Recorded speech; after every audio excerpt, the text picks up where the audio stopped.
السلام علیکم ورحمۃ اللہ وبرکاتہ ناظرین، مزار مقدس خواجہ محمد باقی باللہ نقشبندی رحمۃ اللہ علیہ، آپ کا مزار پاک دہلی میں واقع ہے۔ تو ہندوستان کے اندر جو فاؤنڈر ہیں، بانی ہیں، کہ جبکہ سلسلہ نقشبندیہ کا کوئی اتنا شہرہ نہیں تھا، تو جنہوں نے عروج دیا، مقام بلندی تک پہنچایا اس سلسلے کو، وہ خواجہ باقی باللہ رحمۃ اللہ علیہ۔ تو خواجہ باقی باللہ رحمۃ اللہ علیہ کا نام جو ہے وہ کیا ہے؟ اصل نام جو ہے وہ آپ کا رضی الدین محمد باقی خیجی رحمۃ اللہ علیہ، یہ آپ کا اصل نام ہے۔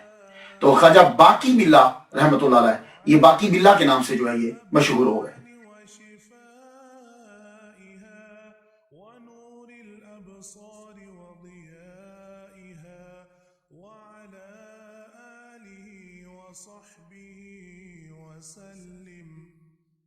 اللهم صل على سيدنا ومولانا محمد طب القلوب ودوائها وعافية الأبدان وشفائها ونور الأبصار وضيائها۔ اور یہ جو مزار پاک آپ دیکھ رہے ہیں، ان میں سے ایک مزار پاک حضرت خواجہ حسن سرکار رحمۃ اللہ علیہ، نان بائی حضرت خواجہ محمد باقی باللہ رحمۃ اللہ علیہ، اور والدہ حضرت خواجہ محمد باقی باللہ رحمۃ اللہ علیہ، اور بیچ میں جو یہ چھوٹی سی قبر آپ دیکھ رہے ہیں، یہ آپ کی بلی کی ہے۔ لنک ڈسکرپشن میں دیا ہوا ہے لوکیشن کا، جس کے ذریعے آپ آسانی سے اس مقام پر پہنچ کر زیارت کر سکتے ہیں مزار پاک کی۔ السلام علیکم ورحمۃ اللہ وبرکاتہ۔ آپ کے دربار میں ہر آدمی حاضری دیتا، حتیٰ کہ استاذ المحدثین جنہوں نے حدیث پہنچائی ہندوستان کے اندر، شاہ عبد الحق محدث دہلوی رحمۃ اللہ علیہ بھی آپ کے دربار میں حاضر ہوتے تھے، خواجہ باقی باللہ رحمۃ اللہ علیہ کے در پہ حاضری دیتے۔ اور ایک مرتبہ آپ نے فرمایا خواجہ باقی باللہ رحمۃ اللہ علیہ کے بارے میں کہ یہ اللہ کا بھید اور اس کا نور ہے۔ اللہ اکبر، یہ جملہ ہی کافی ہے، اللہ کا بھید خدا کا نور ہے۔ دہلی میں اور آپ کے معمولات کیا تھے؟ عشاء کی نماز پڑھ کر قرآن مجید پڑھنا شروع کرتے، ہم لوگ تو زیادہ تر سونے میں گزارتے تھے، حالانکہ سوتے کم ہی ہم، وہ سونے کی تیاری کے اندر وقت گزر جاتا ہے۔ عشاء کی نماز پڑھتے، اس کے بعد قرآن مجید کی تلاوت شروع کر دیتے، پورا قرآن مجید آپ ختم فرماتے۔ اور جب قرآن مجید ختم کر لیتے، اور ایک بات یاد رکھیے گا، حافظ جو ہوتا ہے وہ 10 منٹ میں پارا ختم کر لیتا ہے، بالکل تجوید کے ساتھ پڑھ کے۔ یہ بات یاد رکھیے گا، جو روز پڑھتا رہتا ہے نا، اس کی سپیڈ اور ہوتی ہے۔ وہ ہم لوگ اپنے آپ پہ سوچتے ہیں ہم نے کبھی قرآن پڑھا ہی نہیں ہے، ایک لفظ سے دوسرے لفظ تک ہم بڑی دیر لگا دیتے ہیں۔ تو جب قرآن مجید پڑھ لیتے، تہجد کی نماز ادا کرتے، بعد میں 120 مرتبہ یاسین پڑھتے، اسی کے اندر نماز فجر بھی ہے۔ پھر اس میں ذات کا ورد ہوتا، 41 مرتبہ سورہ مزمل پڑھتے، اشراق تک، چاشت تک وظائف کا سلسلہ جاری رہتا۔ اور جب آپ نے چاشت پڑھ لی تو ظہر تک آپ آرام فرماتے، ظہر کے وقت پھر اٹھتے، نماز ادا کرتے، ظہر سے عصر تک نوافل پڑھتے، عصر سے مغرب تک، چونکہ نوافل نہیں ہوتے اب آپ درود شریف پڑھتے، عصر سے مغرب تک، مغرب سے عشاء تک لوگوں کو اور مریدین کو جو سبق دینا ہوتا، جو چند تھے خاص، آپ ان کو وہ سبق دیتے، اور کبھی کبھی باہر نکلتے۔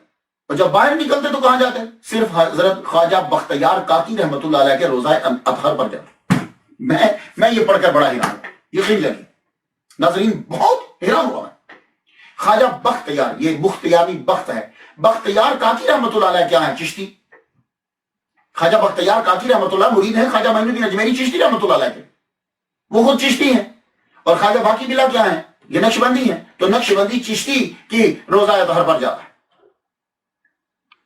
اس لیے میں کہتا ہوں مولویوں سے کہ تصوف بڑا ضروری ہے، تصوف محبت سکھاتا ہے۔ صوفیہ کرام خوراک پہ بہت دھیان دیتے، سب سے زیادہ خوراک پکانے والے پر اور خوراک کے اوپر، دونوں کے اوپر بڑا دھیان دیتے ہیں۔ کیا ہم لوگ اس بات پہ دھیان دیتے ہیں؟ نہیں نا، نہیں۔ پکانے والے پہ دھیان نہیں دیتے ہم، کیا چیز پکی ہے اس پہ دھیان نہیں دیتے۔ لیکن اولیاء کرام کو میں نے دیکھا ہے کہ وہ کھانا پکانے والے پر بھی دھیان دیتے ہیں اور کھانے پر بھی دھیان دیتے ہیں۔ یہ سلسلہ نقشبندیہ کے اکابر کے اندر میں نے خاص طور پر یہ چیز دیکھی۔ اولیاء کرام کیوں دیتے؟ اس لیے کہ کھانے کا اثر عبادت کے اوپر ہوتا ہے، کردار پر پڑتا ہے۔ اور خواجہ باقی بلا رحمۃ اللہ کا کھانا پکانے والا وہ باوضو ہوتا تھا اور باشرہ اور باوضو، کبھی بھی اس نے بے وضو کھانا نہیں پکایا۔ آپ فرماتے تھے کہ جو کھانا بغیر احتیاط کے پکایا جاتا ہے اس کھانے سے ایک خاص قسم کا بخار اٹھتا ہے، بخار اٹھتا ہے جو فیض کے رستے بند کر دیتا ہے۔ خواتین و حضرات جتنے بھی لوگ سماعت کر رہے ہو، یہ چیزیں ہیں جو ہمیں ان بزرگوں سے ملتی ہیں، یقین جانیے اور کسی سے ہمیں نہیں ملیں گی، یہ صرف اور صرف اولیاء کرام سے ملیں گی۔ کیا جملہ کہا انہوں نے کہ جو آدمی بے وضو کھانا پکائے گا، جو آدمی بغیر احتیاط کے کھانا پکائے گا تو وہ ایک خاص قسم کا بخار اٹھتا ہے جو فیض کے رستے بند کر دیتا ہے۔ اب آپ مجھے بتا دیجئے کہ جب آدمی بغیر احتیاط کے کھانا پکائے تو فیض کے رستے بند ہو جاتے ہیں، تو جب کھانا پکا رہا ہو کوئی غیر مسلم، جب کھانا پک رہا ہو تو گانے بج رہے ہوں، جب کھانا پک رہا ہو تو گالی گلوچ ہو رہی ہو، تو پھر اس وقت اس کھانے کو کھانے کے بعد کیا حال ہوگا؟ تبھی تو نمازیں نہیں پڑھی جاتی۔ یہ خاص بات ہے خواجہ باقی بلا رحمۃ اللہ علیہ کی سیرت کے اندر، اور میں سمجھتا ہوں کہ یہ ہمارے لیے بڑا زبردست سبق ہے سننے والوں کے لیے کہ ہمیں اپنے کھانا پکانے والے پر بھی دھیان دینا اور کھانے کے اوپر بھی دھیان دینا۔ خواجہ باقی بلا جو ہے، یہ اگر ان کی گفتگو کے اندر فنا اور بقا کا تذکرہ نہ ہو تو یہ باقی بلا کی سمجھ نہیں آ سکتی، اور اگر فنا بقا سمجھ گئے تو باقی بلا کی سمجھ آ جائے گی۔ اور ان کی تذکرے کے اندر اس باقی یہ فنا اور بقا کا ذکر کرنا بہت ضروری ہے۔ یہ فنا اور بقا دو اصطلاحات ہیں تصوف کی۔ مزید پڑھنا چاہیں تو آپ مولانا عبدالرحمن جامی رسالہ کشیریہ کو بھی پڑھ لیجیے، مولانا عبدالرحمن جامی رحمۃ اللہ کو پڑھ لیجیے، اس کے علاوہ بھی اور بہت سارے کتب ہیں، اس کے آپ پڑھیے۔ فنا اور بقا یہ دو جو ہیں اصطلاحات ہیں۔ ویسے عام لفظ فنا ہو گیا جی، یہ آپ نے سنا فنا ہو گیا، مطلب کیا ہے؟ تباہ ہو گیا۔ مطلب کیا ہے؟ اس کا وجود ختم ہو گیا۔ تو ایک عام معنی یہ فنا کا کہ ختم ہو گیا۔ بقا کیا ہے؟ باقی ہے، وہ جی وہ ابھی تک باقی ہے، یعنی اس کا وجود ہے، ظاہر ہے، بقا ہے، یہ عام لفظ ہے۔ لیکن تصوف میں فنا ہونے میں وجود تو رہتا ہے، احساس نہیں رہتا۔ ایک تو فنا ہے کہ جی مکان فنا ہو گیا، چیز فنا ہوگی، یعنی ختم ہوگی، وجود ہی ختم ہو جاتا۔ لیکن جب تصوف میں کہیں گے فنا تو وجود تو رہتا ہے، احساس نہیں رہتا۔ بس اسی کا احساس رہتا ہے جس کا وجود نہیں ہے، جو واجب الوجود ہے۔ حتیٰ کہ ارد گرد کے جتنے وجود ہیں وہ بھی وہ محسوس نہیں کرتا۔ جب صوفی فنا کے منازل طے کر رہا ہوتا ہے نا، تو سب سے پہلے کون سی چیزیں جو ہیں وہ جن کے وجود کا احساس ختم ہوتا ہے؟ نباتات، جمادات، حیوانات، اس کا وجود، ان کے وجود کا احساس ختم ہو جاتا ہے۔ یہ نہیں ہے کہ یہ چیزیں ہوتی نہیں ہیں، یہ چیزیں ہوتی ہیں لیکن ان کا احساس ختم ہو جاتا ہے۔ اس کے بعد پھر عناصر کا احساس ختم ہو جاتا ہے، آگ، پانی، ہوا، مٹی، اس کا احساس ختم ہو جاتا ہے۔ پھر کیا ہوتا ہے؟ تیسرا منزل جو ہے وہ صوفی کی فنا کا منازل جب طے کرا ہے، تیسرے منزل پر یہ حال ہو جاتا ہے کہ پھر سارا عالم ہی غائب ہو جاتا ہے۔ پھر وہ جو سب سے بڑا غیب ہے بس وہی رہ جاتا ہے، باقی ہر شے غائب ہو جاتی ہے۔ یعنی ہر شے کا احساس جو ہے، اسے کہتے ہیں فنا۔ تو فنا کا مطلب یہ نہیں ہے کہ ساری دنیا تباہ ہو جاتی ہے، نہیں، یعنی کہ اس کو احساس نہیں رہتا۔ اس کی مثال دے دوں، اس کی مثال قرآن مجید کے اندر ہے۔ جب عورتوں نے حضرت یوسف علیہ السلام کے حسن کو دیکھا تھا تو انگلیاں کٹ گئی، احساس ہی نہ رہا، نہ چھری کا اور نہ ہی انگلی کے کٹنے کا۔ وَقَطَّعْنَ أَيْدِيَهُنَّ، اور عورت جو ہے وہ بڑی کمزور ہوتی ہے، اس کو ذرا کانٹا چبھ جائے نا تو یہ مرد کی بنسبت تکلیف کا احساس اسے زیادہ ہوتا ہے۔ لیکن اللہ تعالیٰ کا ایک معجزہ سامنے آیا تو اس کو احساس ہی ختم ہو گیا۔ تو بس یہی چیز ہے فنا۔ اگر سمجھ آ گئی ہے تو ٹھیک ہے، نہیں تو پھر کبھی آ جائے گی۔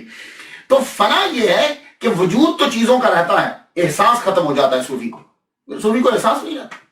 اس کی ایک اور مثال، حضور صلی اللہ علیہ وسلم کا دروازہ کھٹکھٹایا گیا، کون؟ عائشہ۔ کون عائشہ؟ ابو بکر صدیق کی بیٹی. کون ابو بکر صدیق؟ یہ کیا ہے کہ چیزوں کا وجود ہے لیکن اس گھڑی اس مقام پر ہے کہ احساس جو ہے وہ ختم ہو جاتا ہے. اسے کہتے ہیں فنا. اور صوفی جب فنا کے اعلیٰ مقام پر ہوتا ہے تو اسے کائنات میں کسی مخلوق کا احساس نہیں پھر ہوتا.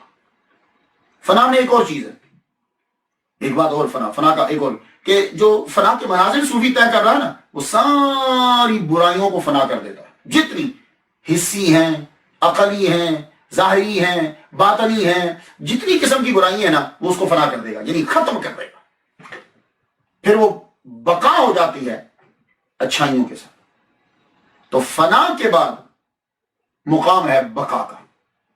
تو بقا جو ہے یہ فنا سے اعلیٰ مقام رکھتا ہے. یہ میں اصطلاحات کی تشریح کر رہا ہوں, سمجھ میں آ جائے تو فابیا, لیکن میں نے سمجھا کہ باقی بلا کی سمجھ تبھی آئے گی جب یہ فنا اور بقا کی سمجھ آ جائے گی. فنا کا معنی تو فنا سے افضل ہے بقا. فنا چھوڑنا ہے, فنا کا معنی چھوڑ دینا, اور بقا کا معنی کہ جس کے لیے چھوڑا ہے اس کا قرب حاصل ہو جانا, اسے کہتے ہیں بقا. فنا کے بعد بقا ہے. جب صوفی جہالت اس سے فنا ہو جائے گی تو پھر بقا ہوگی اس کی علم کے ساتھ. یہ ایک مثال دیتا کہ صوفی ہے, جہالت فنا کر دی اس نے, تو پھر اب وہ باقی کس کے ساتھ رہے گا؟ علم کے ساتھ. جب جہالت نہیں ہے تو باقی کس کے ساتھ رہے گا؟ علم کے ساتھ. جب ظلمت ختم ہو گئی تو اب باقی کس کے ساتھ رہے گا؟ نور کے ساتھ. جب خواہشات فنا ہو گئی تو اب وہ باقی کس کے ساتھ رہے گا؟ رضا, اللہ کی رضا کے ساتھ. تو جب وہ سب فنا کر دیتا ہے سب کچھ, پھر وہ باقی باللہ ہو جاتا ہے. اب آپ سمجھیں, تو فنا اور بقا, تو بقا افضل ہے فنا سے. خواجہ باقی اللہ رحمۃ اللہ علیہ نے توحید پر خالص توجہ دی. ولی صوفی بن نہیں سکتا, ولی بن نہیں سکتا جب تک اس کے اندر توحید نہیں ہوگی, اور خالص توحید صوفیوں کے اندر ہوتی, خالص توحید ہوتی. یہی وجہ وہ کسی دوسرے صوفی کی مخالفت نہیں کرتے, کیونکہ ان کا اللہ پہ بھروسہ ہوتا. آپ نے فرمایا خواجہ باقی اللہ رحمۃ اللہ علیہ, توحید کا علم سیکھنا بہت ضروری. یہ بات یاد رکھیے, توحید کا علم سیکھنا بہت ضروری ہے. اور توحید ہے کیا؟ کہتے ہیں ہر فعل میں اور ہر قدرت میں خود کو اللہ کے سامنے بے بس سمجھنا. ہر فعل میں اور ہر قدرت میں یہ سمجھنا کہ میں اللہ کے سامنے بالکل بے بس ہوں, اس کا نام توحید ہے. فعال لما یرید, اللہ جو چاہتا ہے وہ کرتا ہے. اب جو دنیا میں آیا ہے اس کا میسج تھا, خواجہ باقی اللہ رحمۃ اللہ کا ایک مشن تھا. وہ فیض آپ نے حضرت مجدد الف ثانی رحمۃ اللہ کو دے دی. جس طرح خود لیا تھا اسی طرح ان کو دے دی. 3 دن پاس ٹھہرایا, 3 دن ٹھہرانے کے بعد فیض دے دی, اور پھر سارے مریدوں کو کہہ دیا کہ اب تم ان سے جب بھی آئیں میری اب تمہیں ضرورت نہیں. 40 سال آپ کی عمر ہو گئی, عمر میں بعد 40 سال ہو. 40 جب ہوئی تو ایک دن اپنی زوجہ محترمہ سے یہ کہنے لگے, مجھے لگتا ہے کہ میرا وقت آ گیا. جس کی بھی وفات کی خبر سنتے تو کہتے ہیں اچھا ہوا چھوٹ گیا. کہ کوئی یہ کہہ رہا ہے کہ جس غرض سے تم کو یہاں ہندوستان میں لائے تھے وہ پوری ہو, یہ آپ اپنی زوجہ کو بتلا ہے. پھر وہی ہوا, عالم استقراق میں آپ چلے گئے.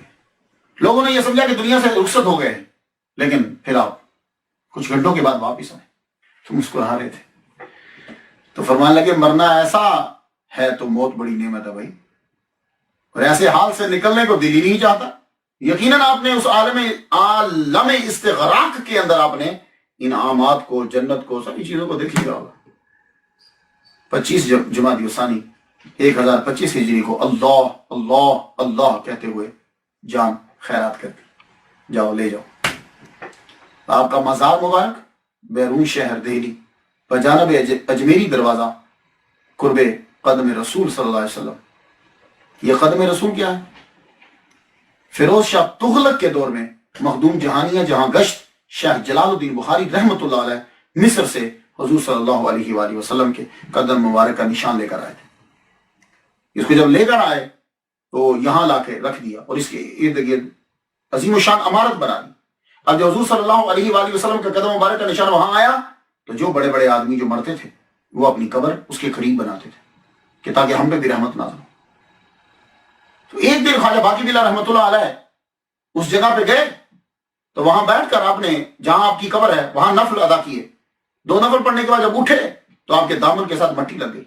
کہنے لگے او لگتا ہے یہاں کی مٹی دامنگیر ہو گئی ہے، یہی قبر بنے گی، اور آج کل اس جگہ کو کوٹلہ فیروز شاہ کے نام سے یاد کرتے ہیں۔